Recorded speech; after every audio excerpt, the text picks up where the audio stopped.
goes on 47 on the truss. So it's kind of like a puzzle. I think it might be a touch confusing at the beginning, but once we get into it, hopefully all this can just fly together.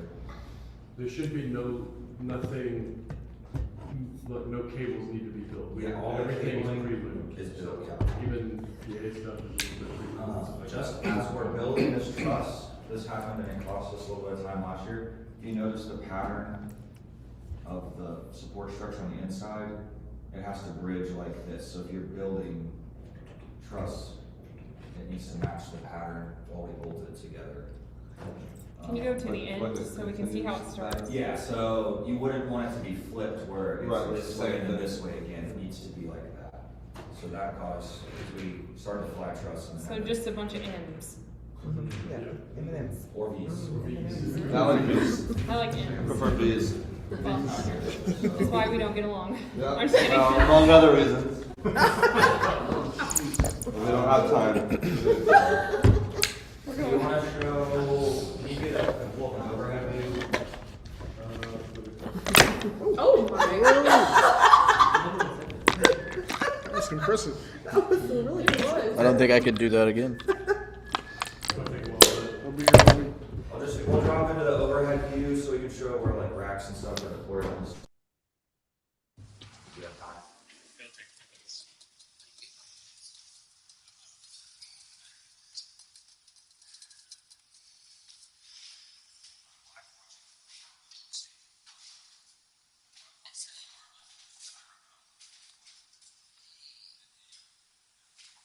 Hey, Phil. The floor of the stage.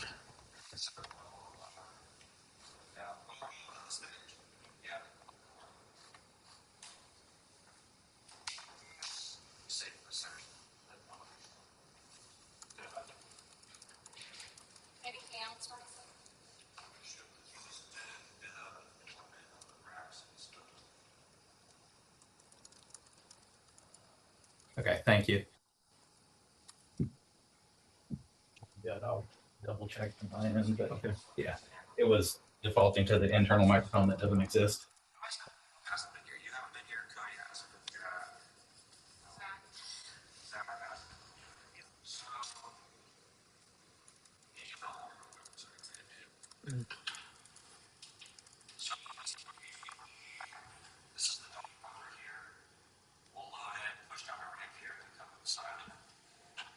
Zach, can you hear me?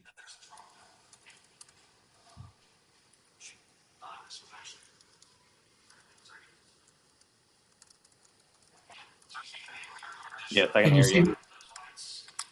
Can you see my screen share? Yes. How about now? Yes, I've got it.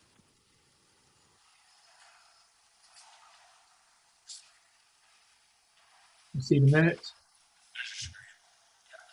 Yes. Okay, I think we're good to go. Thank you.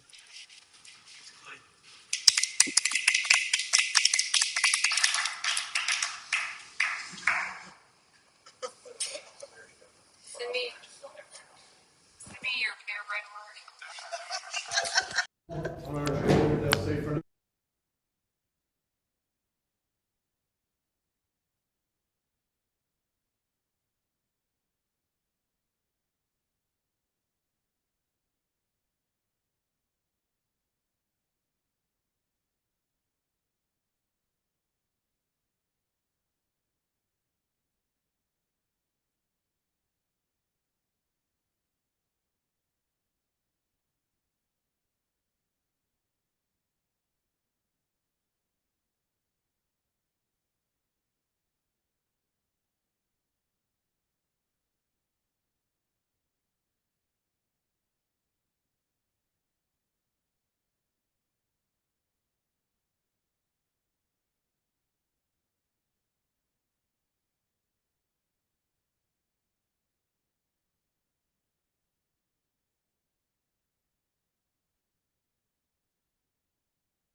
Good morning.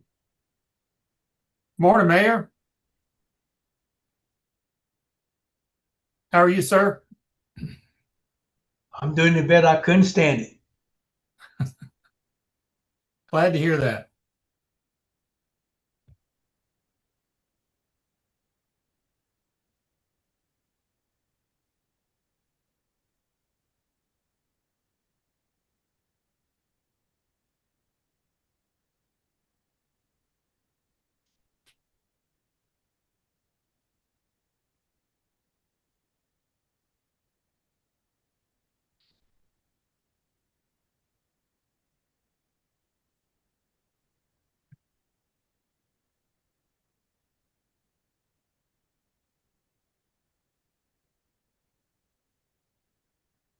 Hey, good morning, Scott. Good morning, Mayor.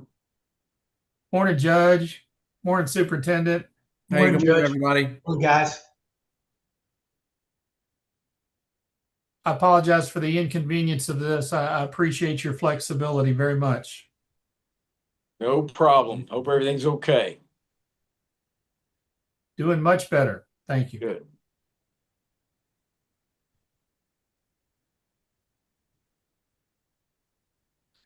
Can everyone see the agenda on the screen share? yes, sir. Yes, sir. Yes, sir.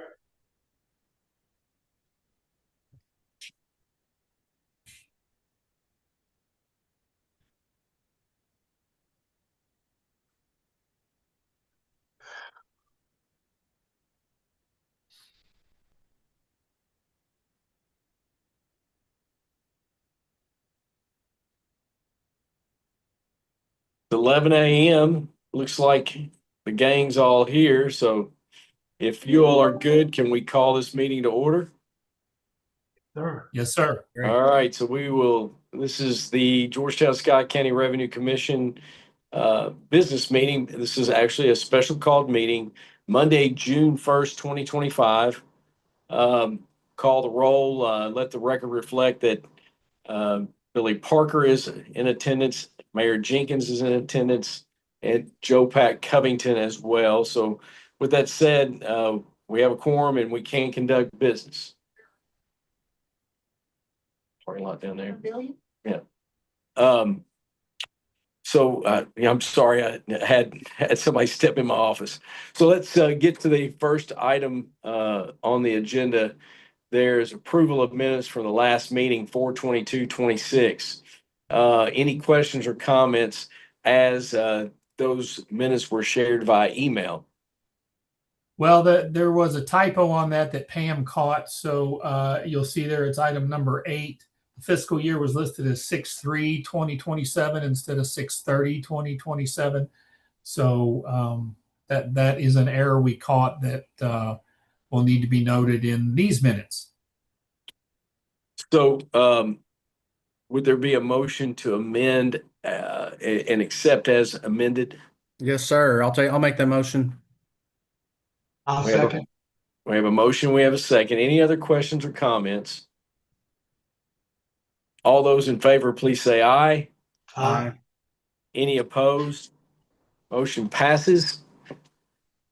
Next item is a legal update from Phil, new legislation regarding public meeting notices.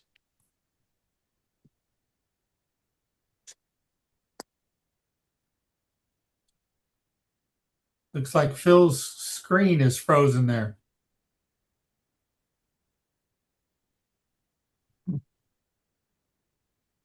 We see your mouth moving, Phil, but we can't hear you. I'll jump in here. If you see what I've highlighted here, there was some legislation that passed that took effect immediately where we have to include central time on these notices for meetings. I also made that addition when I sent out the emails to everyone, including the notification to the news graphic. So we'll be adding from now on Eastern time and Central time to comply with that legislation. So that's just kind of an FYI. Was that for all public notices, I guess? Because we just now got our update from the School Board Association the other day when we were getting ready for graduations. That's a good question, Phil. Is it all government? I believe it is. Can you hear me now? Yes. We got you. I believe it is. That was a change to both the open meeting statute and the legal advertisement statute. So I do believe it would apply to everyone. And again, it was kind of buried. It was 2 sentences in an otherwise 200+ page economic development bill. And I don't think any of us were monitoring it because of that for those particular kind of purposes. League of Cities did us a favor and pointed that out to us recently. So that's why, as Scott mentioned, we've had to start using that Eastern and Central time. The motivation does raise questions why it's necessary, but it is what it is. Strange indeed. Anything else, Phil? No, that's it. Thank you. Next item would be House Bill 518 Advisory Committee KLC appointment. Yes, sir. So I have been asked by KLC to be on the advisory committee. This is the House Bill 518 is a standardized forms legislation that passed this session. KLC gets 2 appointments. KCO gets 2 appointments. One has to be a county judge, and lots of other groups, Society of CPAs, things of that nature. So JD Cheney is going to be one of KLC's. He's asked me to be the second one, and the Secretary of State has approved that, but I wanted that to run that past you. I can, of course, withdraw if this board has an objection to me being involved in that. My understanding is it's probably going to be mostly virtual meetings, so I won't hopefully have to be making too many trips to Frankfurt for these in-person meetings. There were some of those back in 2016, 2017, 2012, the first time we created some standardized forms, but things have changed a lot since then. So hopefully most of it will just be virtual meetings, and I will not need to be out of the office for those. So just wanted to run that past our commissioners and see if you had any thoughts on that. Questions or comments regarding that? Well, I think you got one of the best people to model, because if you talk to people around the community or around the state, your name always comes up. And I think what you have, the system in place, is workable, and everybody's come to you, and it's evident when people ask you to come to actually show what we're doing here that is successful. So I can't think of any other person that will be a better fit for this. And if you will need to make that a motion, I'll be glad to do that. I don't know that it requires a motion, does it, Phil? I just wanted to give you a heads up. I didn't want to agree to do something if you thought there might be a downside to that. So just out of respect to this board, I wanted to present that to you today. Yeah, sometimes there's political footballs that maybe you don't want to be sitting at the table for, but I think that generally in your all's world, I think this sounds like a situation where the more likely you are to be at the table, the more likely you are to have influence on it. So I think it would sound like a great idea. For what it's worth, I don't think we need a motion, but I think, as you said, Scott, just wanted the board to be aware of what's going on, but I don't think it requires a motion. Okay. And I will echo comments by the mayor and Superintendent Parker.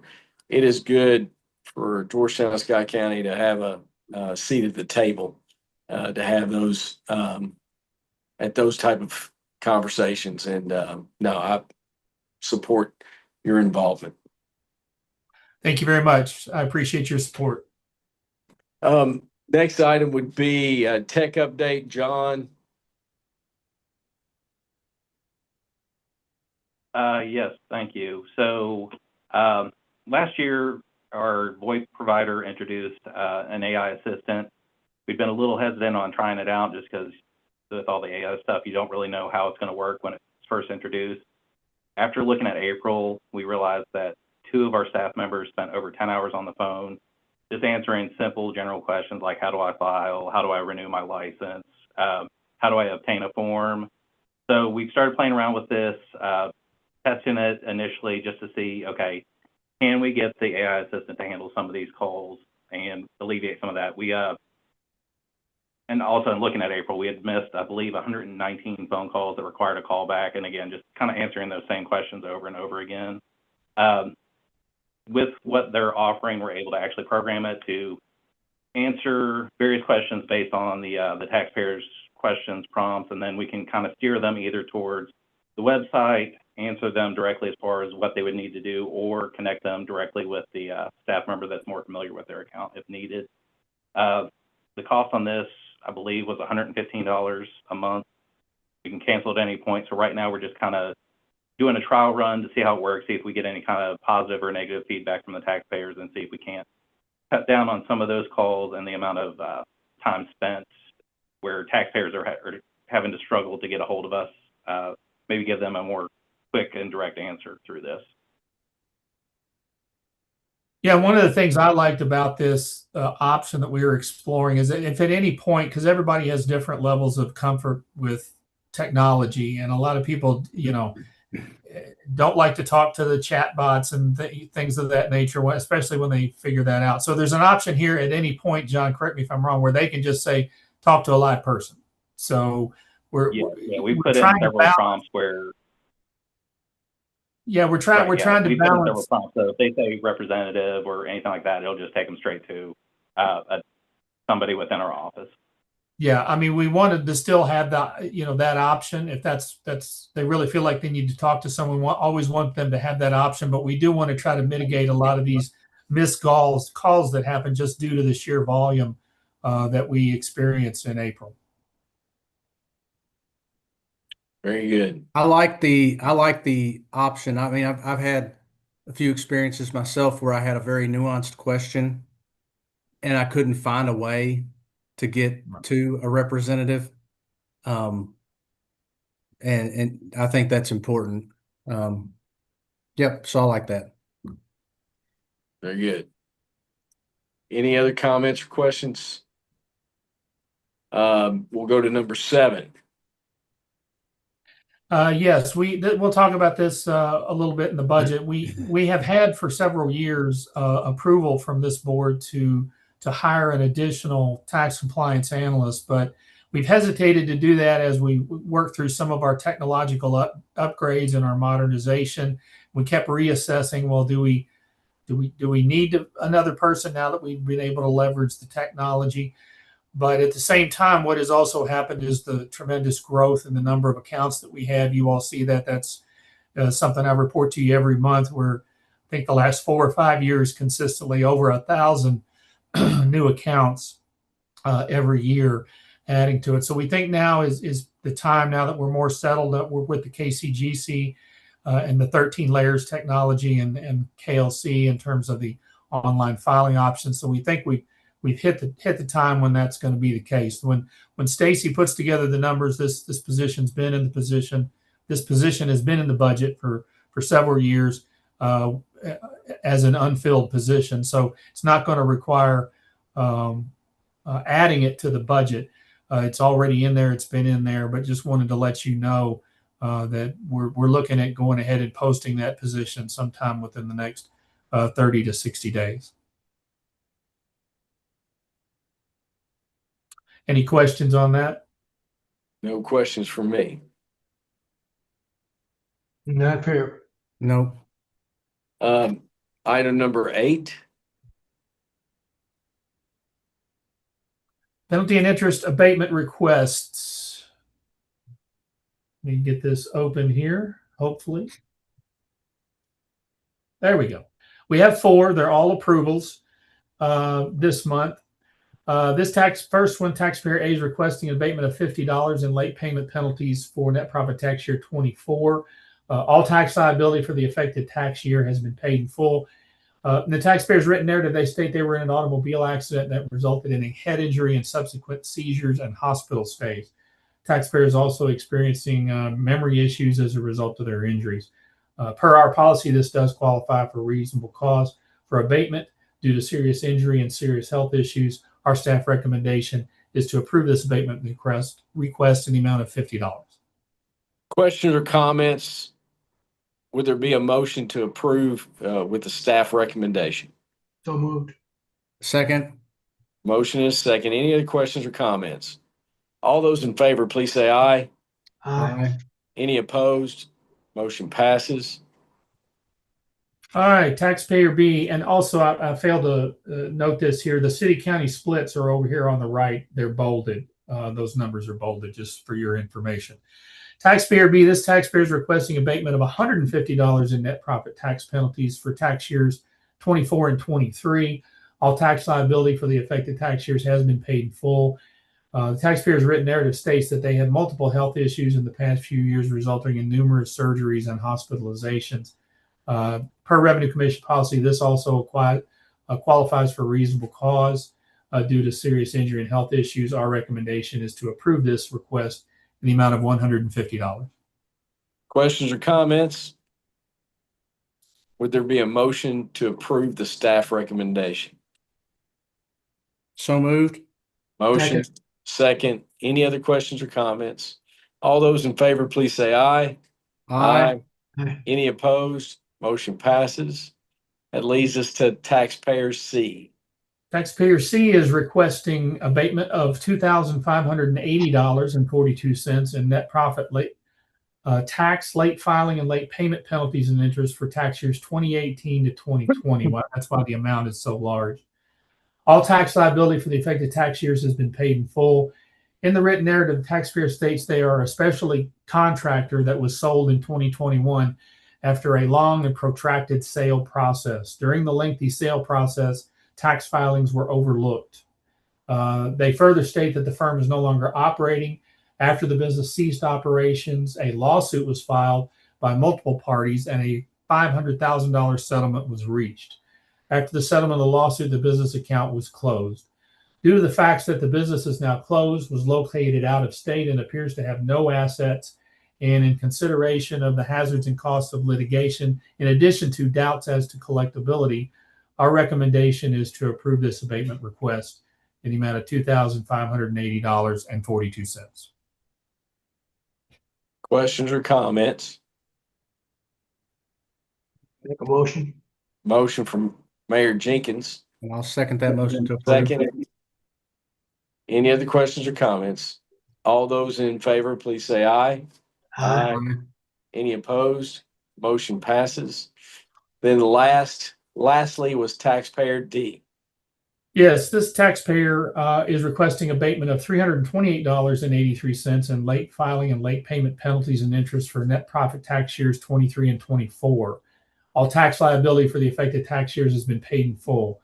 The taxpayer's written narrative, they state that they got behind in their tax filings and payments due to a long illness and the subsequent death of a spouse and the lengthy grieving process that followed.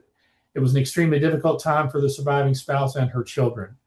Per Revenue Commission policy, this does qualify as reasonable cause for abatement due to a serious illness and subsequent death. Our recommendation is to approve the request in the amount of $328.83. Questions or comments? I don't mind to make up. So we got a motion from Mayor Jenkins. I'll second that. A second from Superintendent Parker. Any other questions or comments? All those in favor, please say aye. Aye. Any opposed? Motion passes. That'll move us down to surplus auction update. I'll let Scott take that. Yes, our auction was completed. We did have to post it twice, but all items, I'm happy to report, have been sold and have been picked up and have been paid for. So we yielded $201.63 on that auction, and happy that is completed, and hope everyone's happy with their purchases. Nope, that's. I'm sure you're glad to check that box and move on. We have more room in our storage units now. Yeah. Next item, number 10, general discussion. All right. Can everyone see the general discussion there? Yes. Yes. Yes, sir. Okay.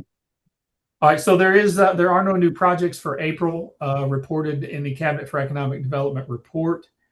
Second bullet item, our presentation at MAC, which is the Municipal Attorneys Association of Kentucky, which was in E-Town earlier, I believe it was earlier this month. It went very well. It was a good crowd. They had a lot of good questions. We've got some very nice comments. Mayor from Emily, who was in attendance at that event. Phil, since it was a room full of attorneys, do you have any comments on that? No, thank you, Scott. I thought it seemed to be well received by the audience. I know there were multiple people that kind of pulled us aside afterward to ask some follow-up questions and so forth. And I do think it was well received and that they appreciated our attendance. And I want to thank the board for allowing us to participate in that. It's those kinds of things are always good to build goodwill around the state, as I view it.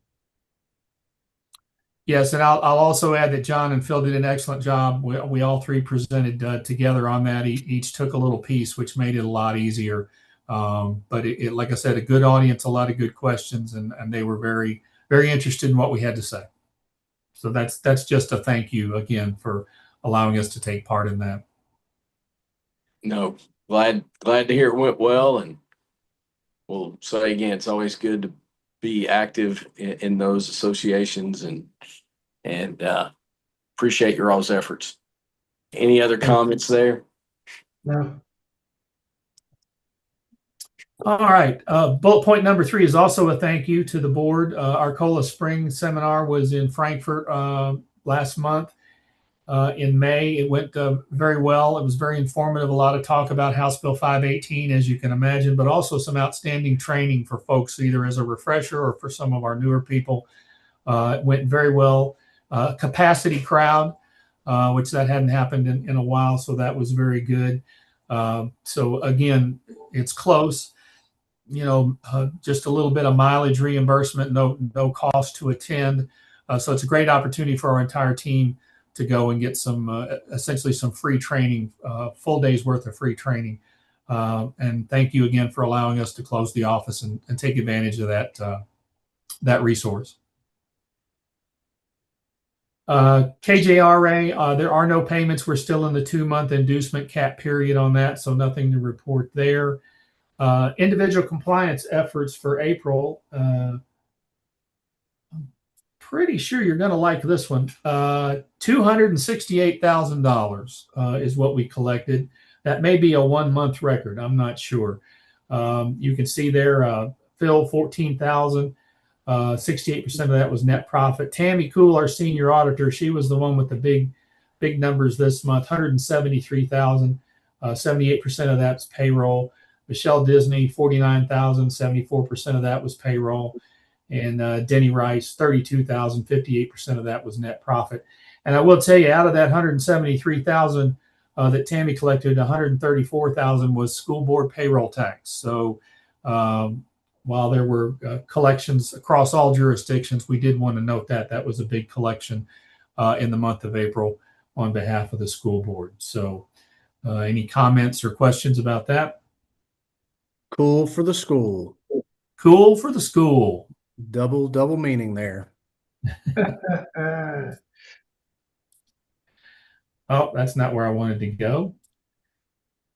All right, electronic payment summary. I'm pretty sure this is a record too. $650,000. Of course, April's our busiest month. That's not surprising. 87% of it's net profit. That's not surprising. And as always, e-checks are 94% of those collections. Good to see people using the electronic payments, but this is the part that I think is a record. I'm going to have to check this in July when I'm look at the fiscal year wrap up, but we're at $2.3 million for the year. I think that's a new record for us. So people are really taking advantage of our electronic payment options, and we're always glad to see that. So any questions on the electronic payment report? No, sir. All right. So April was a very good month, up almost $1 million, 991,000. That's a 15% increase. You can see the city was also up 16%. The county's up 14%. And the school board's up almost 14%. So not too surprising considering we had the storm delayed filing deadline and all that to deal with. So not surprising that we had a higher month than we did last year, but almost $1 million. That's a nice increase. I will also at this point sorry, didn't mean to pull up the budget. Quarterly collection stats. So now this is plugged in here. This is what we just talked about. So that puts us at down about $4.5 million. And again, that's because of the two payments that we had received, one in January, one in March of 25. We were competing against this year. But we're off to a good start here in the last quarter. Hopefully we can finish strong there. You can see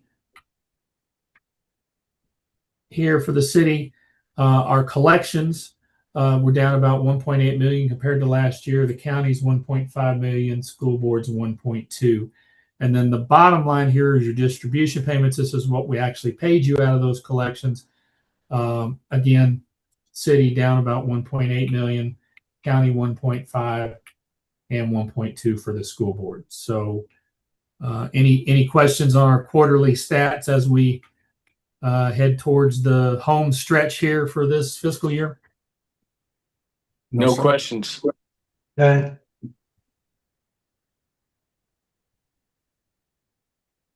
Okay. So this takes us to our new accounts. This is interesting. We are exactly where we were at this time last year. 428 new accounts so far this year, 312 closed. You can see there for April, we had 143 open, 95 closed, as compared to 172 and 70 the year before. There were a high number of closed accounts because as we continue to work through some of these collections and see these large collections on delinquent accounts, a lot of times these businesses are out of business or no longer doing business here. So that's kind of this what we would expect to see. And as of with these new numbers, as of this report, 11,256 open and active accounts. Any other questions on the general discussion? None for me. No, sir. No, sir. That'll lead us down to our budget preliminary presentation. Scott, Yes. you'll take it. I will take it from here. So, of course, the format here, as you can see, it has not changed. We do have a footnote tab here. You can see there are footnotes here. So, for example, number 2 is professional fees.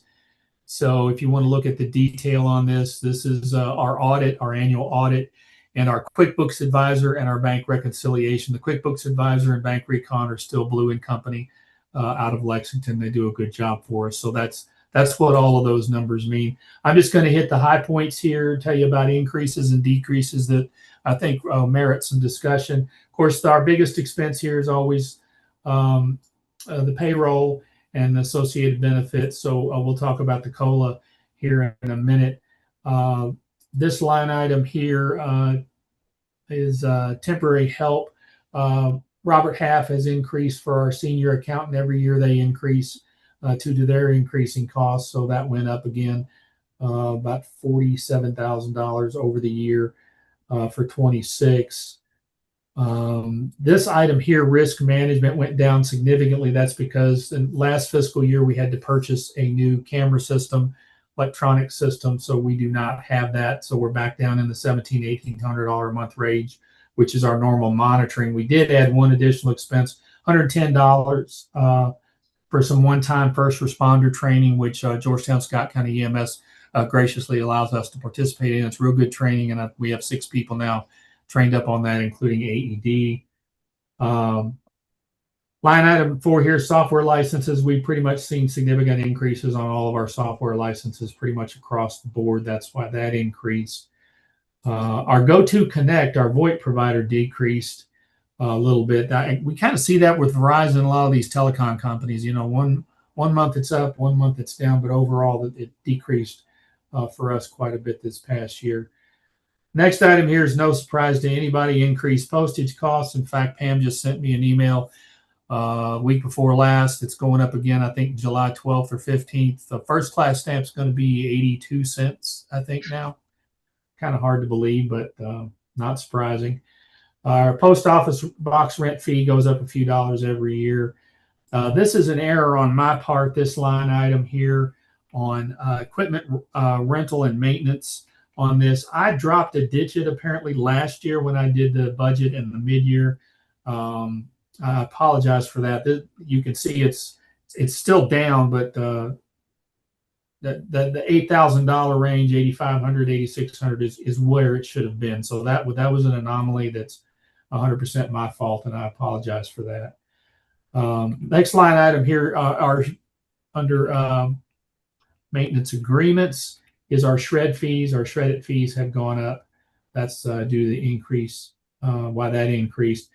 Pretty good decrease there in the amount of custom printing. We tried to eliminate as much of that as we can.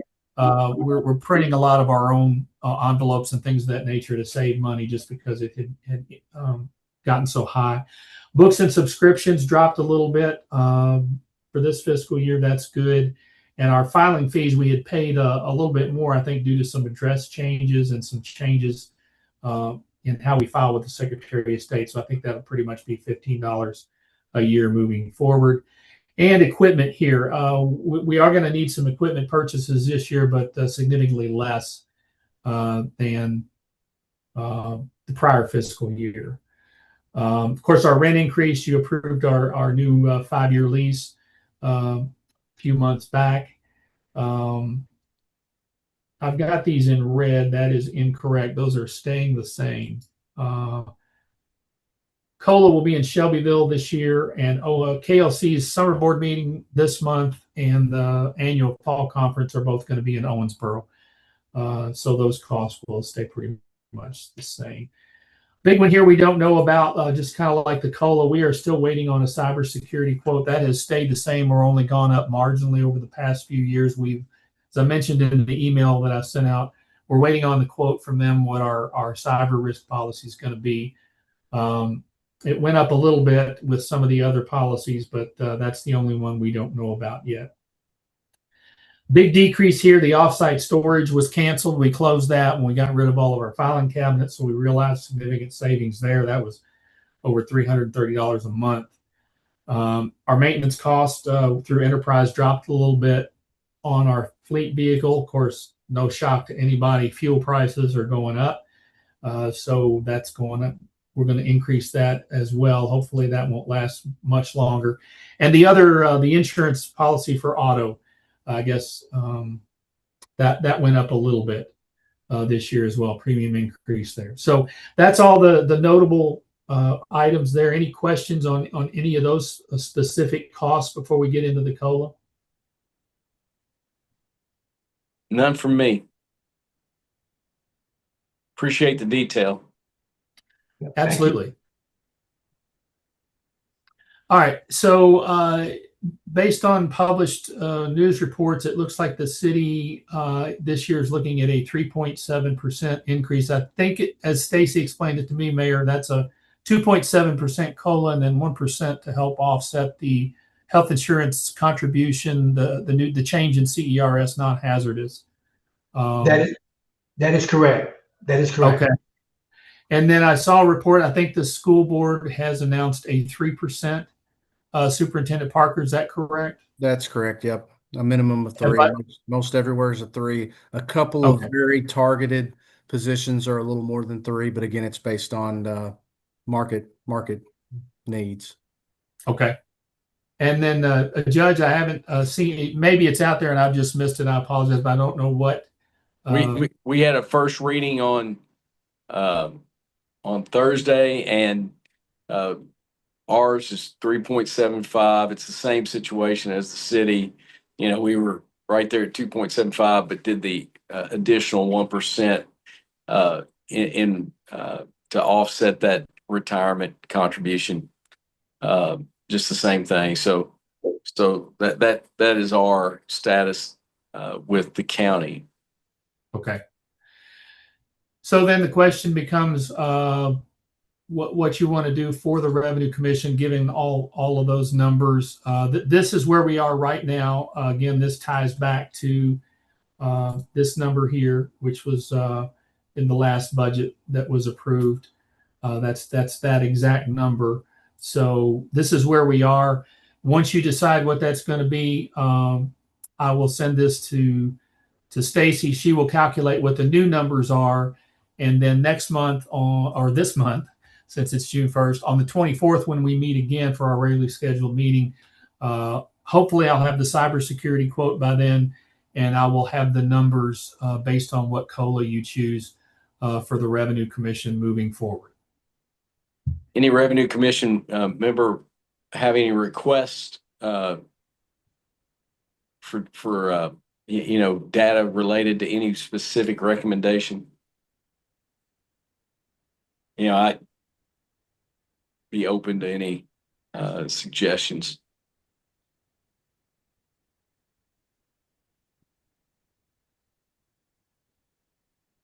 Scott, I always like to see compare current with proposed. So maybe if you could send us, again, you've shared the current, but compare that to a 3 and in a 3.75 as well. Any commissioner want to see anything else?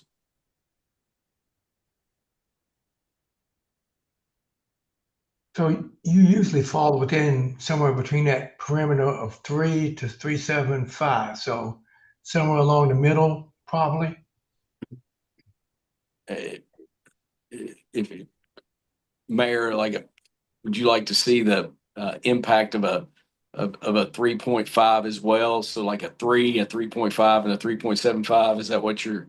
Yeah, because I was looking at 3.7, but that's what we're giving. So, I think being able to see the physical impact of a 3, a 3.5, and then 3.75, and then we can make a recommendation. Yeah. Okay, so 3.75, 3, and 3.5. Yeah. Okay. I'll have Stacy run all 3 of those for me to get the different amounts. We'll plug them in here, and then when we get together next month, you can make the final determination. How's that sound? That's gonna be good. Thank you. Sounds good. Sounds like a plan. And then, like I said, hopefully by then I'll also have the cybersecurity quote, so we can plug that in there and use that as well. Sounds good. All right, we have a plan. Any other questions on the budget? None from me. Next meeting is June 24 at 10 a.m. Everybody good on that? Yeah. June 24, is that what you said? 24 at 10. In just a second. Hang on. I think I'm okay. June 24th. Yep, I'm good. All right. Let me make sure. I'm pretty sure I think I'm good, but let's see. June, July get hard sometimes. It's sometimes the good ones to double check. Yeah, I'm good. All right. So with that said, since this is a special call meeting, we can't have any new business, so we will just need a motion to adjourn. So moved. I'll make second. And all those in favor, hit the leave button. Thank you all. Thank you. Gentlemen, appreciate Thank it. you, Scott, and your team. Thank you. Yep, thank you. Appreciate your support. Mm-hmm.